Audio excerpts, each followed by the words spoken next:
ನಮಸ್ತೆ ಮಿತ್ರರೇ, ಇವತ್ತು ಒಂದು ಬಿಂಬಳಿಯ ಗೊಜ್ಜು ಮಾಡೋಣ. ಈ ಸೀಸನ್ನಲ್ಲಿ ಜ್ವರ, ಶೀತ ಮತ್ತು ಇತರ ಈ ಆರೋಗ್ಯ ಕೆಡುವುದು ಸರ್ವೇ ಸಾಮಾನ್ಯ. ಹಾಗಿರುವಾಗ ನಮಗೆ ಬಾಯಿ ರುಚಿ ಕಡಿಮೆ ಆದಾಗ ಈ ಬಿಂಬಳಿಯ ಗೊಜ್ಜನ್ನು ಹೆಚ್ಚಾಗಿ ನಾವು ಕರಾವಳಿಗರು ಮಾಡಿ ಅನ್ನದೊಟ್ಟಿಗೆ ಕಲಸಿಯ ಅಥವಾ ಗಂಜಿಯೊಟ್ಟಿಗೆ ನೆಕ್ಕಿಯ ತಿಂತೇವೆ. ಹಸಿವನ್ನು ಹೆಚ್ಚಿಸುವಂತಹ ಒಂದು ಗುಣ ಇದಕ್ಕೆ ಉಂಟಂತೆ. ಹಾಗಾದರೆ ಈ ಬಿಂಬಳಿಯ ಗೊಜ್ಜು ಕೆಲವು ರೀತಿಯಲ್ಲಿ ಮಾಡ್ತಾರೆ. ಒಬ್ಬೊಬ್ಬರ ವಿಧಾನ ಒಂದೊಂದು ರೀತಿಯಾಗಿರಬಹುದು. ಈ ಚಳಿಗಾಲದಲ್ಲಿ ಬಿಂಬಳಿ ತುಂಬ ಬೆಳೀತದೆ. ಅದನ್ನು ನಾವು ಬೇರೆ ಬೇರೆ ರೀತಿಯಲ್ಲಿ ಉಪ್ಪಿನಕಾಯಿಯ ಅಥವಾ ಸಿಹಿ ಗೊಜ್ಜ, ಖಾರ ಗೊಜ್ಜ, ಬೇರೆ ಬೇರೆ ರೀತಿಯಲ್ಲಿ ಮಾಡ್ತೇವೆ. ಹಾಗಾದರೆ ಇವತ್ತು ನಾನು ಒಂದು ಸಿಹಿ ಗೊಜ್ಜನ್ನು ಮಾಡಿದ್ದೇನೆ. ಹಾಗಾದರೆ ಯಾರೆಲ್ಲ ನನ್ನ ಚಾನಲನ್ನು ನೋಡ್ತಿದ್ದೀರಿ, ಯಾರೆಲ್ಲ ಇನ್ನೂ ಸಬ್ಸ್ಕ್ರೈಬ್ ಮಾಡಿಲ್ಲ, ದಯವಿಟ್ಟು ಸಬ್ಸ್ಕ್ರೈಬ್ ಮಾಡಿ ಸಪೋರ್ಟ್ ಮಾಡಿ ಅಂತ ಹೇಳುತ್ತಾ ಬನ್ನಿ ಈ ಒಂದು ಸಿಹಿ ಗೊಜ್ಜನ್ನು ಹೇಗೆ ಮಾಡುವುದೆಂದು ನೋಡೋಣ.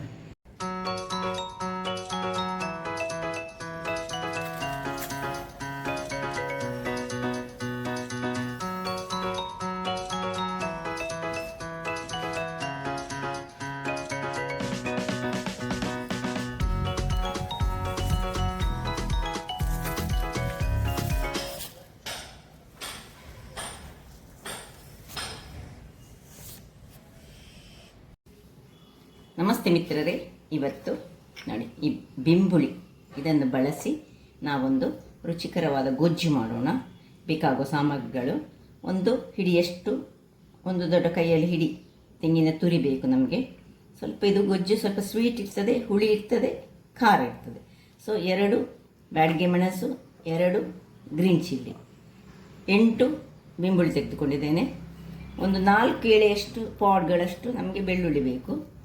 1 ಚಮಚ ಸಾಸಿವೆ, 1 ಸಣ್ಣ ತುಂಡು ಬೆಲ್ಲ, ಕರಿಬೇವಿನ ಸೊಪ್ಪು ಮತ್ತು ಕೊತ್ತಂಬರಿ ಸೊಪ್ಪು ಇದ್ದರೆ ಆಗ್ತದೆ. ಈಗ ಇಲ್ಲಿ ನಾನು ಬಿಸಿ ಆಗಲಿಕ್ಕೆ ನೀರನ್ನು ಇಟ್ಟುಕೊಂಡಿದ್ದೇನೆ. ಇಲ್ಲಿ ನೋಡಿ, ಇದರಲ್ಲಿ ಈ ಬಿಂಬುಳಿಯನ್ನು ನಾವು ಬೇಯಿಸಿಕೊಳ್ಳೋಣ. ಮೊದಲಿಗೆ ಬಿಂಬುಳಿ ಸಾಧಾರಣ ಒಂದು 3/4 ಬೆಂದುಕೊಳ್ಬೇಕು. ಇದನ್ನು ಮುಚ್ಚಿಟ್ಟುಕೊಂಡು ನಾನು ಬೇಯಿಸಿಕೊಳ್ತೇನೆ. ವೀಕ್ಷಕರೇ, ಇಲ್ಲಿ ನೋಡಿ ಬಿಂಬುಳಿ ಬೆಂದಿತ್ತು. ಇದನ್ನು ಆಫ್ ಮಾಡ್ಕೊಳ್ತಿದ್ದೇನೆ. ಈಗ ಇದನ್ನು ತಣ್ಣಗಾಗಲಿಕ್ಕೆ ಹೊರಗಿಟ್ಕೊಳ್ಳೋಣ.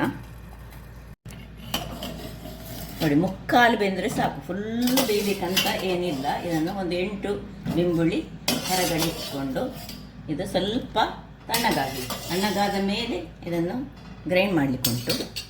ವೀಕ್ಷಕರೇ, ಇಲ್ಲಿ ನೋಡಿ ಬಿಂಬುಳಿ ತಣ್ಣಗಾಯಿತು. ಈಗ ಇಲ್ಲಿ ತೆಂಗಿನ ತುರಿ, 2 ಕಾಯಿ ಮೆಣಸು, 2 ದೊಡ್ಡ ಇದು ಬ್ಯಾಡಗಿ ಮೆಣಸು, ಇನ್ನು 2 ಬೆಳ್ಳುಳ್ಳಿ, 2 ಪಾಡ್ಕ ಬೆಳ್ಳುಳ್ಳಿ, ಇನ್ನು ಉಪ್ಪು, ರುಚಿಗೆ ತಕ್ಕಷ್ಟು ಉಪ್ಪು. ಇನ್ನು ಇದನ್ನು ಹಾಕ್ಕೊಂಡು ಇದರೊಟ್ಟಿಗೆ ಒಂದು ಎಷ್ಟು ದೊಡ್ಡ ಬೆಲ್ಲ ನಿಮಗೆ ಬೇಕು ಅಷ್ಟು ದೊಡ್ಡ, ಸ್ವಲ್ಪ ಸ್ವೀಟ್ ಹೆಚ್ಚು ಬೇಕಿದೆ. ಸ್ವೀಟ್ ತುಂಬ ಬೇಡ, ಹದಾ ಸ್ವೀಟ್ ಆದರೆ ಸಾಕಾಗ್ತದೆ. ಸ್ವೀಟ್, ಹುಳಿ ಹಾಗೂ ನಮಗೆ ಖಾರ. ಸೊ ಇದನ್ನೊಂದು ಗ್ರೈಂಡ್ ಮಾಡಿ ತರ್ತೇನೆ. ವೀಕ್ಷಕರೇ, ಇಲ್ಲಿ ನೋಡಿ ಗ್ರೈಂಡ್ ಆದದ್ದು ಚೆನ್ನಾಗಿ ಫೈನಾದ ಗ್ರೈಂಡ್ ನಮಗೆ ಬೇಕು. ನೋಡಿ ಗ್ರೈಂಡ್ ಆಯಿತು. ನಾನು ಅದಕ್ಕೆ ನೀರು ಸುರಿಗೆ ಏನು ಸೇರಿಸ್ಕೊಳ್ಳಿಲ್ಲ. ಈಗ ನಮಗೆ ಎಷ್ಟು ನೀರಿನ ಹದ ಬೇಕು ಅಷ್ಟನ್ನು ನಾವು ಹಾಕ್ಕೊಳ್ಳಿಕ್ಕುಂಟು. ಸ್ವಲ್ಪ ಬಿಸಿ ತಣ್ಣಗಾದ ನೀರನ್ನು ಯೂಸ್ ಮಾಡಿದರೆ ಬಹಳ ಉತ್ತಮ. ಇದು ಯಾವಾಗಲೂ ಯಾರಿಗೆಲ್ಲ ಜ್ವರ ಬಂದು ಹುಷಾರಿಲ್ಲದಾಗ ಎಲ್ಲ ಬಾಯಿ ಕೆಟ್ಟಿರ್ತದೆ ನೋಡಿ, ಆ ಟೈಮ್ನಲ್ಲಿ ಗಂಜಿ ಒಟ್ಟಿಗೆ ಇದನ್ನು ಸ್ವಲ್ಪ ಕೊಡಲಿಕ್ಕೆ ಒಂದು ದಪ್ಪದಲ್ಲಿ ಇಟ್ಟುಕೊಂಡ್ರೆ ನೆಕ್ಕಿಕೊಂಡು ತಿನ್ನಲಿಕ್ಕೆ ಸಹ ಬಹಳ ಉತ್ತಮ ಆಗಿರ್ತದೆ. ಇನ್ನೂ ಸಹ ನಿಮಗೆ ಎಷ್ಟು ನೀರು ಬೇಕು ಅಷ್ಟು ನೀರು ಮಾಡಿಕೊಂಡ್ರೆ ಆಯಿತು. ಉಪ್ಪು ಹಾಕ್ಕೊಂಡಿದ್ದೇನೆ. ವೀಕ್ಷಕರೇ, ಈಗ ಇದಕ್ಕೊಂದು ಒಂದು ಸಣ್ಣ ಒಗ್ಗರಣೆ ಸುರಿಗೆ ಬಾಣಲೆ ಇಟ್ಕೊಂಡಿದ್ದೇನೆ. 2 ಚಮಚದಷ್ಟು. ಇದು ಒಗ್ಗರಣೆ ಆಪ್ಷನಲ್, ಬೇಕಿದ್ದರೆ ಮಾತ್ರ ಕೊಡ್ಬೋದು. ಯಾಕೆ ಹೇಳಿದರೆ ಜ್ವರ ಶೀತ ಎಲ್ಲ ಇದ್ದರೆ ಅದನ್ನು ಕೊಡುವ ಅಗತ್ಯ ಇಲ್ಲ.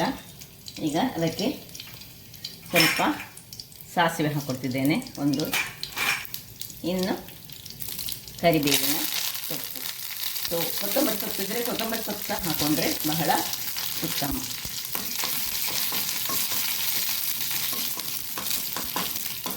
ಇಷ್ಟಾದಮೇಲೆ ಇದನ್ನು ಆಫ್ ಮಾಡ್ಕೊಳ್ಳೋಣ. ಸಾಸಿವೆ ಹೊಡೆದ ಕೂಡಲೇ ಆಫ್ ಮಾಡ್ಕೊಳ್ಳೋದು, ಅದಕ್ಕೆ ಶಿಫ್ಟ್ ಮಾಡ್ಕೊಳ್ಳೋದು.